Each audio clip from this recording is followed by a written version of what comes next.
Miarabanao tompo lasy tompo avy manaraka hatrany ty fandarina zany malaza ity.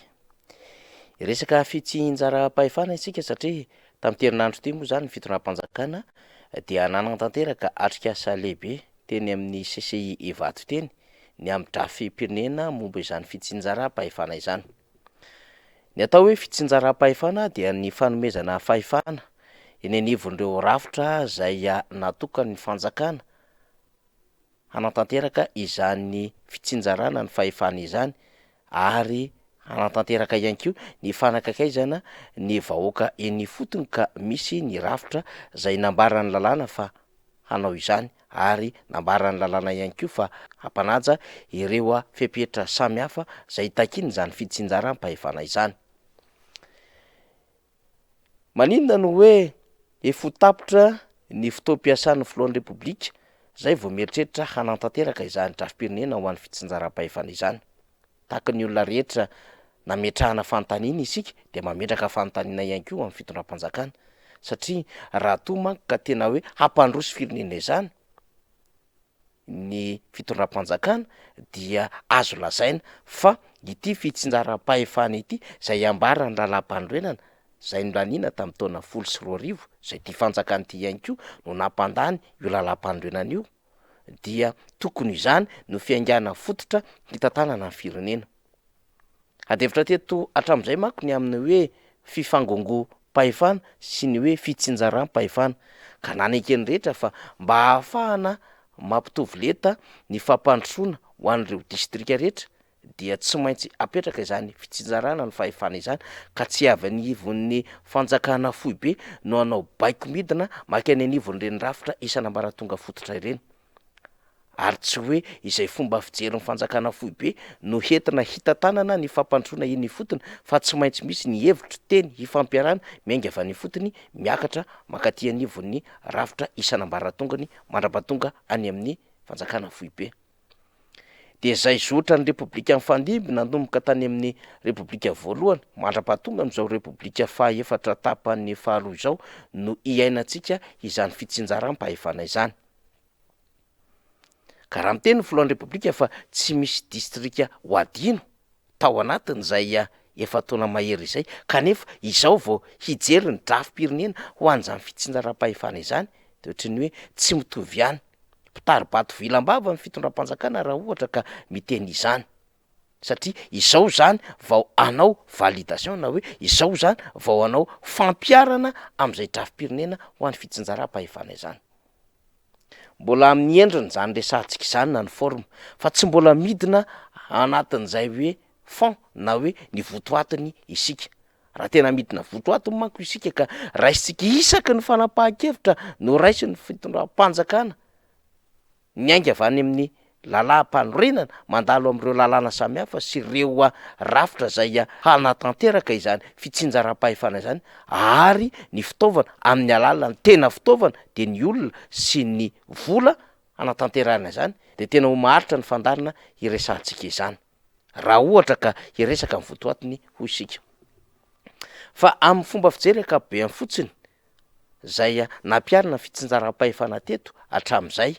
dia samy naka lesona ho isika na ny repoblika voalohany na faharoa na fahatelo na fahaefatra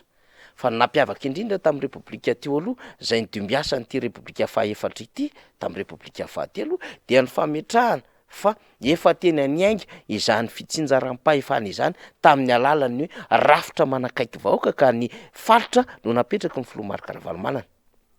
Izany faritra roambiroapolo napetraka ny filoha-marika Ravalomanana izany dia hoe mba hanomezana lanja ireo rafitra eny fotony ka ny transfert de compétence, ny transfert de pouvoir ary ny fanomezana azy ireo moyen hoenti-manana no tena zava-dehibe amin'izany ka tsy ho rafitra zay mpibaiko fotsiny fa rafitra zay hisiny ny fanapahan-kevitra eo ambonina satria misy ohatra raha faritra ny resantsika dia misy ny mpanolotsay-paritra dia misy ny mpanatanteraka eo anivon'ny faritra iny ilay hoe chef de région ka miainga avy amin'ny alalan'ny fikaonan-doha amin'ireo distrika sy commune sy fokontany mandrafitra ny faritra ny fanapahan-kevitra hoentina eo anivon'izany faritra izany ho an'ny mpanatanteraka exécutif misy ny chef de région sy ho an'ny mpanapahan-kevitra délibérant eo anivon'izany filan-kevi-paritra izany. Napetraka izany ary efa nanomboka nahitana tompony satria reo fitsinjarana reo tombontsoa ara-paritra rehetra miainga avy amin'ny alalan'ireo redevance samihafa zay tokony anjaran'ny faritra sy amin'ny fandraisana fanapahan-kevitra an'ireo programa akapobeany eritrereto ny fanjakana foibe de tsy maintsy mandalo tanivon'ny faritra tamin'izany fotoanan'izany ary reo projet lehibe de tsy maintsy misy mifandiniana sy fakahan-kevitry ny eny anivon'ny faritra zay vao tapahan'ny fanjakana foibe reny fanomezana tetikasa lehibe ireny. Tsy mandehandeha ho azy arak'izany satria tokony hitotona eo anivon'ilay faritra iray ny tombontsoa zay vao miakatra eny anivon'ny foibe. Ny faritra iray ny mahalala ny filana ao amin'ilay faritra iadidiny dia ny distrika sy ny commune sy ny fokontany izany. Tena fitsinjaram-pahefana izany ary fanomezana fanapahan-kevitra raisina eny fotony izany. Fa zany ihany koa dia ahitana taratra ny amin'ny hoe misy ampahambola tonga de mijanona eny anivon'ny faritra fa tsy miakatra aty amin'ny fanjakana foibe. Dia samy nahita firoborobony zany fandroana izany ny teny anivon'ny faritra samy hafa tena ka mba jejojejo nanao fifaninanana masina amin'ireo fampandrosoana zay miainga avy amin'ny tolo-kevitra samy hafa sy dinika fiombonana teny anivon'ny faritra. Fa amin'izao fotoana izao de ny fanjakana foibe no mandika ny am'izay fomba hampandrosoana ny faritra ka izy mame 2 miliara ariary iasan'ny gouverneur. Izy no manolotra engin na fitaovana samy hafa iasan'ny gouverneur. Izy mamaritra ny lalana ao atao ho 10 kilometatra isaky ny faritra isa-taona ho tanterahan'ny gouverneur. Ny fanjakana foibe no mametra ihany koa ireo foto-drafitrasa samy hafa zay mifanaraka amin'ny filan'ny filohan'ny repoblika arak'izay ambara fa ao anatin'izany velorano izany. De mbola fanjakana foibe ihany koa no naka ny sombon'ny fahefany ny STD na ny service territorial déconcentré ny bataina nakaty amin'ny CTD na ny collectivité territoriale décentralisée. Raha raisina zany tena tsy nanao fitsinjaram-pahefana mihitsiny ity fitondram-panjakana ity. Namotika aza ny nataony ary ratsorina ny resaka dia décentralisation vakiroka zany hoe décentralisation brouillant fa ny rafitra amin'ny alalan'ny faritra sy ny mpanolotsai-paritra no tangainany tsotra zao rafitra gouverneur za tsy ao anatin'ny lalam-pandroenana. De mandidy de homana amin'izay fomba hita tanany faritra ao ny gouverneur satria tsy misy rafitra mpanaramaso, tsy misy rafitra mibedy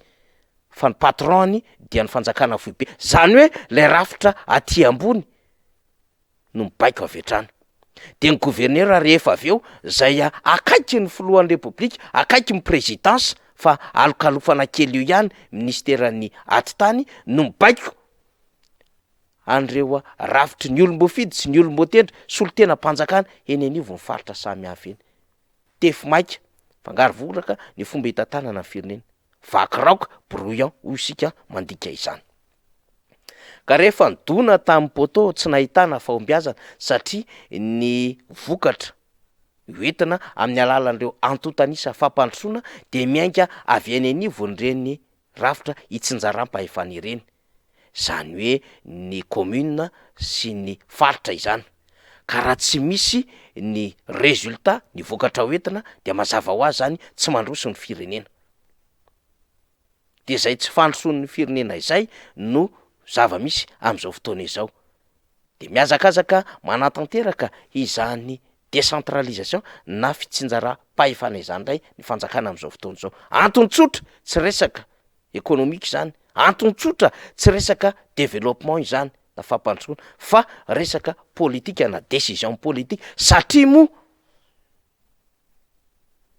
ny filoha Marc Ravalomanana dia anisany nametraka ho zava-dehibe amin'izany fitsinjaram-pahefana tena izy zany ary nanome asiny ny faritra sy ny commune indrindrandrindra ny fampiofanana ny lehibe ny faritra, ny fampiofanana ny be ny tanàna, ny fampiofanana ny fokontany na de tsy tao anatin'ny vondrom-baoka hitsinjaram-pahefana ara ny fokontany dia nomeny asina izany akaiky ny fifidianana matahotra mivavany olona eny fotony, indrindrandrindra ny any amin'ny faritra zay lavitra ny renivohitra ny fitondram-panjakana, ka manao fitaovana politika indray ny décentralisation na ny fitsinjaram-pahefana am'izao fotoana izao. Izany nandritry ny efa taona mahery no izao vao miazakazaka amin'ny fanjakana ka milaza fa ao anatin'ny velorano faharoa ambin'ny folo zany fitsinjaram-pahefana izany, kanefa vatany vao tonga teo amin'ny fanjakana dia ny nametraka gouverneur rafitra zay tsy voalaza ny lalam-pandreny na ary nanimba ny fitsinjaram-pahefana no nataon'izao fanjakana izao. Mpitary vato vilam-bava ary afa ny lazainy ny vavany, afa ny ataon'ny tanany, voapirofo izy ankehitriny fa tena mahendy moanja, mahem-bondrona ary lay fiazonana seza amin'ny mandaha ho avy eo, na fempo-toam-piasana ho avy eo no tena mamaika an'izao fitondram-panjakana izao, ka zay mety hirika rehetrarehetra ahafahana